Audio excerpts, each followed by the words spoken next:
आदरणीय राष्ट्रपति श्रीमान प्रणब मुखर्जी जी, मुख्य न्यायाधीश जस्टिस श्री कहर साहब, श्रीमान अरुण जेटली, श्री रविशंकर प्रसाद, जस्टिस दलबीर जी और उपस्थित सभी वरिष्ठ महानुभाव,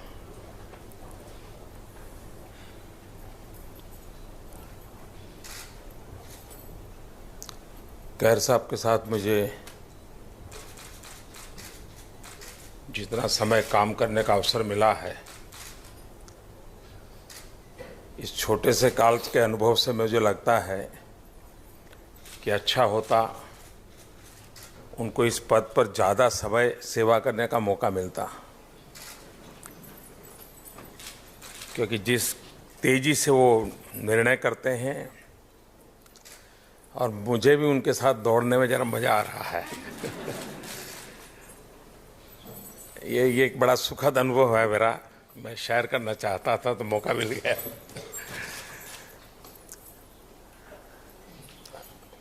मुझे तो बार बार जब से मैं हल्की फुल्की बातें करूं तो कोई प्रॉब्लम नहीं ना, क्योंकि मैं भंडारी साहब इतना गंभीर विषय मैं ले नहीं सकता हूं।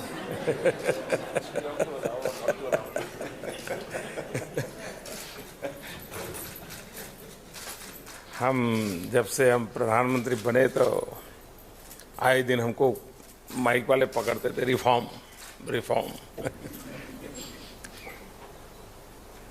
इतना सुन चुका तो फिर मैंने एक दिन पूछा, अच्छा बताइए किसको आप रिफॉर्म कहते हैं? तो फिर उनको लगा कि जरा कठिन है, तो फिर अब धीरे धीरे वो विषय मेरे लिए बंद हो गया। ज़्यादातर वो इकोनॉमिकल रिफॉर्म्स की चर्चाएं करते थे और 8 नवंबर के बाद उसकी विषय भी उन्होंने बंद कर दिया।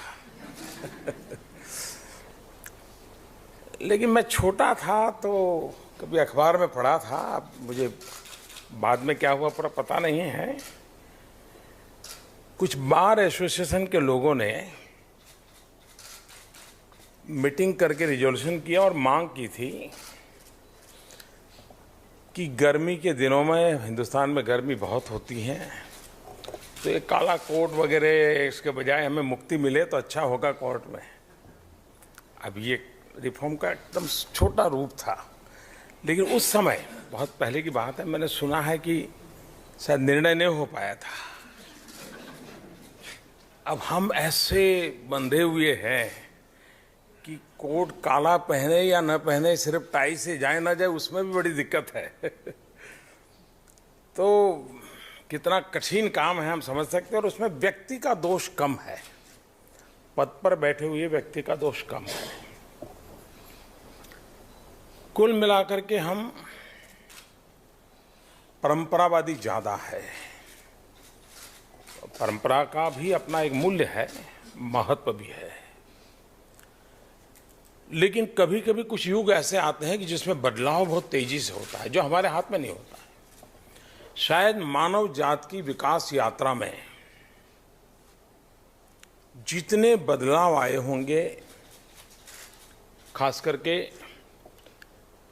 टेक्नोलॉजिकल रिवॉल्यूशन से, उन सबका टोटल एक तरफ और गत 30 साल के टेक्नोलॉजिकल रिवॉल्यूशन एक तरफ, मानव जात को टेक्नोलॉजी ने कहां से कहां पहुंचा दिया है। अब हम जिन व्यवस्थाओं से, जिन विचारों से, जिन नियमों से पले बड़े बंधे हुए हैं, उनके सामने सबसे बड़ी चुनौती है। इवन लॉ मेकर्स भी, हम संसद में बैठते हैं, चर्चा करते हैं, आज एक कानून बनाए तब तक एक ऐसी टेक्नोलॉजी आती है जो कानून को ही निरस्त कर देती है। अब कोई जमाना था कि रेडियो के लिए लाइसेंस जरूरी था, कानून था। अब आज आपके हाथ में मोबाइल फोन है, आप कोई भी रेडियो सुन लीजिए, दुनिया का कोई भी सुन लीजिए। मैंने अभी तो एक ऐसा ऐप देखा कि सिर्फ चालू करते ही दुनिया के किसी भी देश का रेडियो मुझे सुनना है तो विद इन अ सेकेंड मैं उस देश में जाकर के, अब कौन कानून कैसे कितना दीर्घदृष्टि होकर बनाएगा। यानी एक एक बहुत बड़ी ह्यूमन टैलेंट को चैलेंज है कि हम इन व्यवस्थाओं के लंबे अरसे से देख करके, अब जैसे हमारे ट्रांसपोर्ट सिस्टम के लिए रोड सेफ्टी के कानून होंगे, शिपिंग के होंगे, एयरलाइंस के होंगे, सारे होंगे, लेकिन शायद with in 15-20 years flying car आएगी।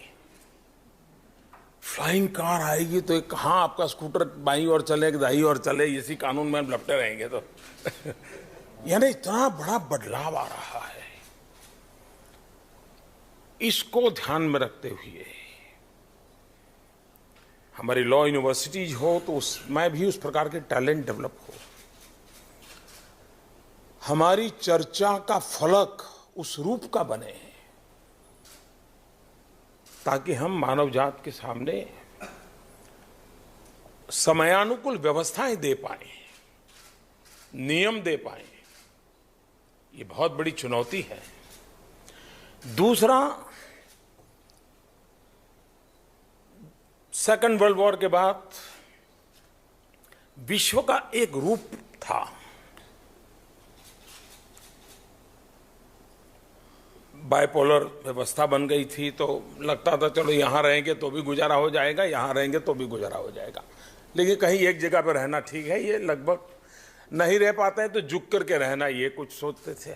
आज वक्त बदल चुका है, पूरा इंटरडिपेंडेंट वर्ल्ड हो गया है। 10 मुद्दों पर लड़ते हैं तो 6 मुद्दे पर साथ चलते हैं, ये अवस्था है। अब भारत अकेला इस सारे माहौल में अछूता नहीं रह सकता है। भारत ने भी इस बदलते हुए जो ग्लोबल ऑर्डर है उसमें सिर्फ टिके रहना ऐसा नहीं है। 125 करोड़ का देश, उसकी आवाज होनी चाहिए वहां। ये आवाज तब दुनिया सुनेगी हम सामर्थ्यवान होंगे। हमारे नीति, नियम, व्यवहार, इन सारी चीजों में हम विश्व की जो अपेक्षाएं हैं उसके अनुरूप हम कुछ होंगे। और इसलिए ये 2 ऐसी चुनौतियां हैं जिन चुनौतियों को पार करने के लिए हमें हमारे में बदलाव की गति बहुत तेज करनी पड़ेगी।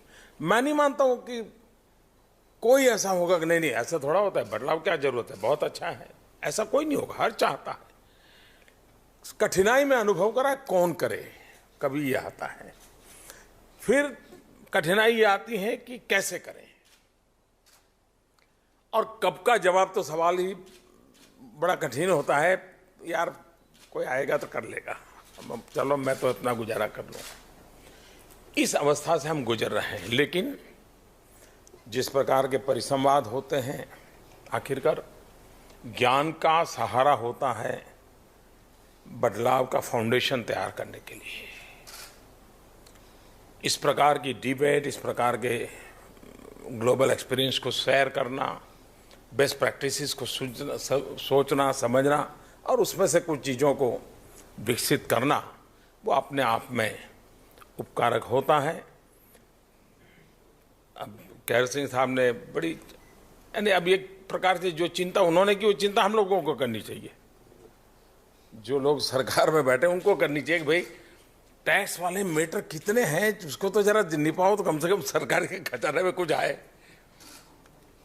लेकिन सरकार अपने रहिए से चलता है। अच्छा है कैर सिंह साहब ने हमारे यहाँ सूचना करी, भाई जरा इस मैटर को तो पूरा करो, तुम्हारे पास पैसे आएंगे, या जिसके लेन देन होगा उस मुक्त हो जाएगा। लेकिन बात सही है कि हम एक लंबी सोच के साथ चीज़ों को कैसे आगे बढ़ा सकते हैं। जब मैं चुनाव लड़ रहा था तो मैंने ये कहा था कि भाई सामान्य रूप से लोकसभा का काम है कानून बनाना, लेकिन मेरा मन करता है कानून खत्म करने के लिए ही मैं प्रधानमंत्री बनूं। और मैंने वादा किया था मैं पर डे कानून खत्म करूंगा। अब तक 1200 कर चुका हूं। इतना, यानी कानून इतने बना दिए हैं जी, अफसरों को जिस दिशा में जाना है उसके लिए कानून अवेलेबल है। उसको बाएं जाना है तो वो निकालेगा कानून, दाहिने जाना है तो वो कानून निकालेगा जी। तो हम भी सफाई अभियान में लगे हैं ताकि आप पर बोझ कम हो जाएगा। अगर मैं इस सफाई अभियान को कर लूँगा तो ऊपर भी बोझ कम हो जाएगा। ये बात सही है कि एफिशिएंट गवर्नेंस जुडिशरी का बोझ बहुत कम कर सकता है जी। एंड व्हेन आई से एफिशिएंट गवर्नेंस, तो मैं कानून के ड्राफ्टिंग से लेकर के इम्प्लीमेंटिंग अथॉरिटी तक की सारी लिंक देखता हूं। आज हमारे यहाँ उसमें बड़ा लचीलापन है और बहुत ज़्यादातर कानूनों की जो चीज़ें आती हैं उसमें तत्कालीन समस्या को रिस्पॉन्ड करने का इरादा प्राथमिकता हो जाती है। बड़ा दुर्भाग्य है। एक लॉन्ग टर्म विजन के साथ अगर हम चीज़ें बनाएं, लेकिन आज देश की जो स्थिति है, हर चीज़ का अपना एक अलग अर्थ निकलता है और उसको ड्राइव करने वाले फोर्सेस भी बहुत है। और जैसे ग्लोबल इकोनॉमी है, इसी प्रकार से ग्लोबल फोर्सेस भी है कि वो भी हर देश में अपनी नीतियां निर्धारण करने में अपना अपना रोल प्ले कर रहे हैं। तो इन सारी चुनौतियों को समझ करके भारत को इसमें एक भूमिका निभाने की एक समय की मांग है। आज का जो वैश्विक रूप बना है उसमें शायद ऐसी गोल्डन अपॉर्चुनिटी बहुत कम आई है कि भारत अपनी जगह बना सके। भारत की आवाज की ताकत हो। ऐसे ये मैं नहीं कह रहा हूं, हिंदुस्तान के अपने कारणों से वैश्विक माहौल ऐसा बना है जिसमें हमें एक वैक्यूम हमारे सामने आया है। उस वैक्यूम को भरने के लिए अगर हम सब मिल करके आवश्यक बदलाव के साथ आगे बढ़ते हैं तो बहुत बड़ा परिवर्तन हम अपनी आंखों के सामने देख सकते हैं। मैं फिर एक बार, भंडारी जी मुझे किताब तो दे गए थे, लेकिन मैं तो जब स्कूल में पढ़ता था तब भी पढ़ता नहीं था, जाता था तो आदत कम है मुझे पढ़ने की, तो मैं किताब पढ़ तो नहीं पाया हूँ। लेकिन मुझे विश्वास है जिन विद्वान लोगों के पास एक किताब जाएगी, देश के लिए जरूर कुछ न कुछ काम आएगा। बहुत बहुत धन्यवाद।